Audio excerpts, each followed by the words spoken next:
السلام علیکم ناظرین، آپ کا میرے چینل ARZ TV پر ایک بار پھر سے خوش آمدید۔ میرا نام ہے آرزو علی اور آج کی ویڈیو بھی بہت امیزنگ ہوگی۔ تو ناظرین، آپ میں سے ایسے کئی لوگ ہیں جو کہ ایجپٹ کی ہسٹری کے بارے میں بے انتہا انٹرسٹ رکھتے ہیں، دلچسپی رکھتے ہیں۔ تو آج کی ویڈیو اسی بارے میں ہے۔ آج آپ اس ویڈیو میں ایجپشنز کی کچھ مسٹریز کے بارے میں جانیں گے، کچھ ان کے فیکٹس کے بارے میں جانیں گے۔ تو چلیے ویڈیو کو سٹارٹ کرتے ہیں۔ Number 1، screaming mummy. یہ ممی بے انتہا ٹیریفائنگ تھی کیونکہ اس کے فیس کو دیکھ کر ایسا لگتا تھا کہ کوئی انسان درد سے چلا رہا ہو، چیخ رہا ہو۔ تحقیق کے بعد پتہ چلا کہ اس کا نام پینٹاویر ہے اور یہ ایک ایجپشین پرنس تھا۔ یہ 20 ڈائناسٹی کا پرنس تھا اور یہ رامسیس 3 اور اس کی سیکنڈری وائف تیے کا بیٹا تھا۔ یہ اپنے ہی باپ کو مارنے کی سازش میں انوالو تھا اور خود یہ فیرو بننا چاہتا تھا، یعنی کہ فرعون بننا چاہتا تھا۔ جب اس کا یہ سارا پلان فلاپ ہو گیا تو اس نے اپنے ٹرائل کو فالو کرتے ہوئے سوسائڈ کر لی۔ یہ 1173 BCE کو پیدا ہوا تھا۔ اس کی ماں کوئین تیے اپنے بیٹے کو یعنی کہ پینٹاویر کو فیرو بنانا چاہتی تھی، جبکہ دوسری کوئین یعنی کہ فرسٹ کوئین تائتی کا بیٹا ایز اے فیرو چوز کر لیا گیا تھا اور پینٹاویر کو فورس کیا گیا تھا کہ وہ اپنے آپ کو مارے، یعنی کہ اپنے آپ کو قتل کرے۔ یہ ممی 1881 کو ڈسکور ہوا اور یہ بے انتہا ٹیریفائنگ اور ان یوزول ممی تھی اور اس کو بھیڑ اور بکری کے کھال میں لپیٹا گیا تھا، یعنی کہ ریپ کیا گیا تھا، اور اس کی ممیفیکیشن بھی امپراپر تھی۔ جب کسی کو ممیفائڈ کیا جاتا تھا تو اس کے انٹرنل آرگنز نکال دیے جاتے تھے، لیکن اس کے آرگنز موجود تھے۔ بہرحال جو بھی ہو، اس کو دیکھ کر تو کسی کے بھی ہوش اڑ سکتے ہیں۔ Number 2، mysterious queen Nefertiti bust. Queen Nefertiti Egyptian pharaoh Akhenaten کی بیوی تھی۔ اس نے اپنے شوہر کے ساتھ مل کر کافی عرصے تک حکومت کی۔ اس کو mysterious queen of Egyptian history اس لیے کہا جاتا ہے کیونکہ نہ تو اب تک اس کی ممی ملی ہے اور نہ اس کا ٹام دریافت ہوا ہے۔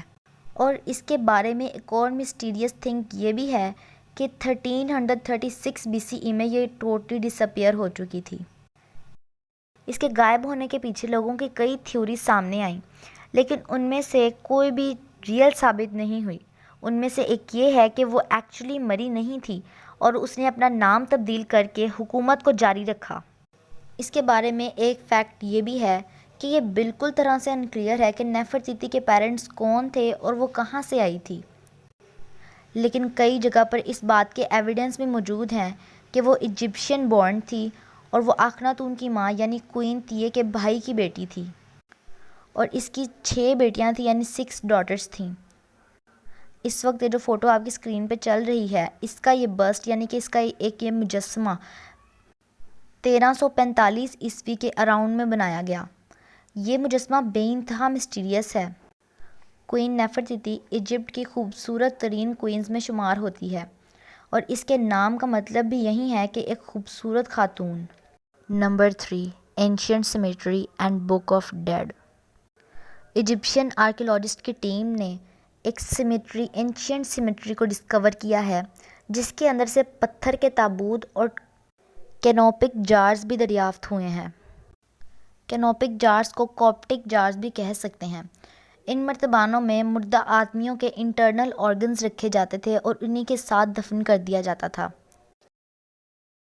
اور یہ بات تو آپ لوگوں کو لازمی پتہ ہی ہوگی کہ اینشینٹ ایجپشنز اپنے مردوں کی ممیفیکیشن سے پہلے مردہ انسانوں کے انٹرنل آرگنز کو ریموو کر دیا کرتے تھے، تو یہ جار ان آرگنز کو ہولڈ کرنے میں کام آتے تھے۔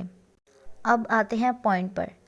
اس سیمیٹری کے ساتھ سب سے زیادہ انٹرسٹنگ اور مین چیز جو دریافت ہوئی ہے وہ ایک بک ہے جس کو بک آف ڈیڈ کہا جاتا ہے۔ یہ قبرستان 3500 سال پرانا اور قدیم قبرستان ہے۔ یہ قبرستان تونا الجبل، سینٹرل آف ایجپٹ میں موجود ہے اور یہ تاریخ کو واپس اسی کنگڈم کی طرف لے جاتا ہے، سرکا کا کنگڈم، جو کہ 1550 سے لے کر 1700 BC تک تھا، اور اس میں بہت ساری ممیز اور پتھر کے تابوت بھی دریافت ہوئے ہیں۔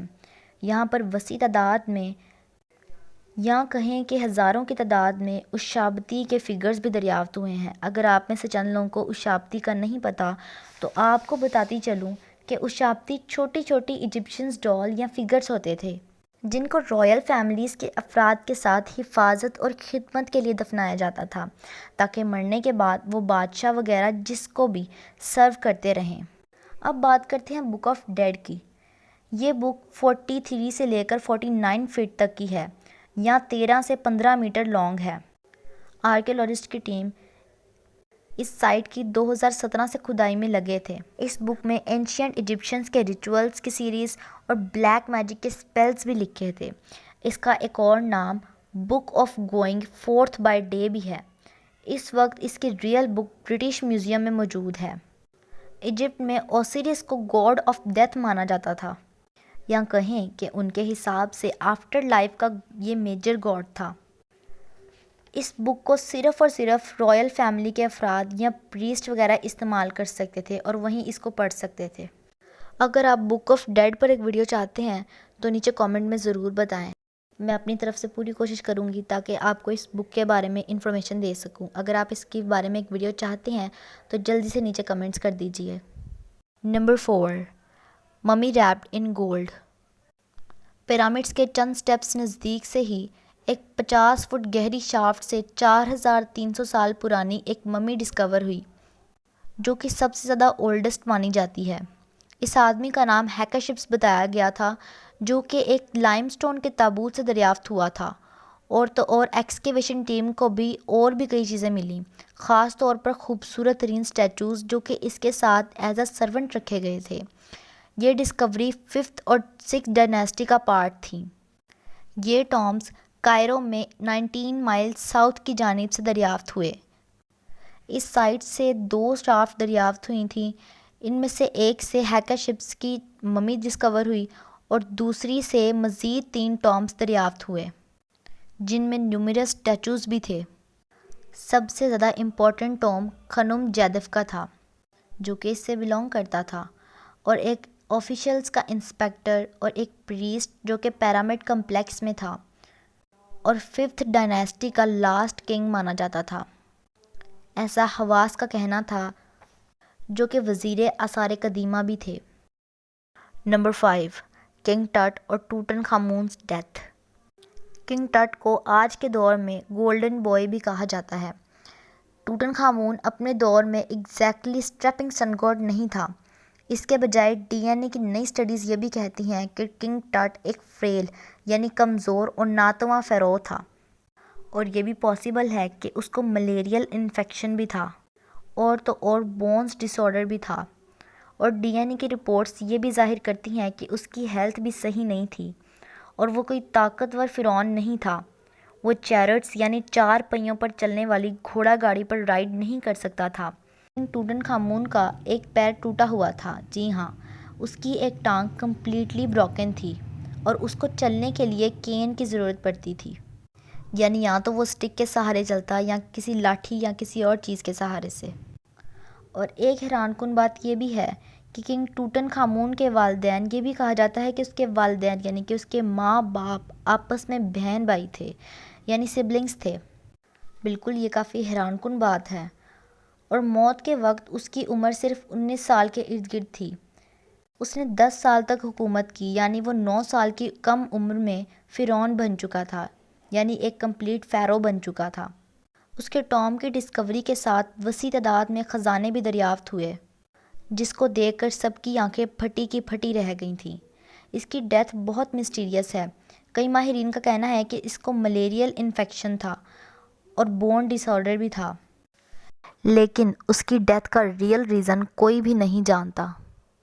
تو یہ تھی آج کی ویڈیو، امید کرتی ہوں آپ کو اچھی لگی ہوگی۔ اگر اچھی لگے تو ایک لائک ضرور کر دیں اور میرے چینل کو سبسکرائب کر لیں، اور اس کو آگے سے آگے اپنے ریلیٹیوز کے ساتھ، اپنے فرینڈز کے ساتھ شیئر کریں۔ تھینک یو سو مچ۔ اللہ حافظ۔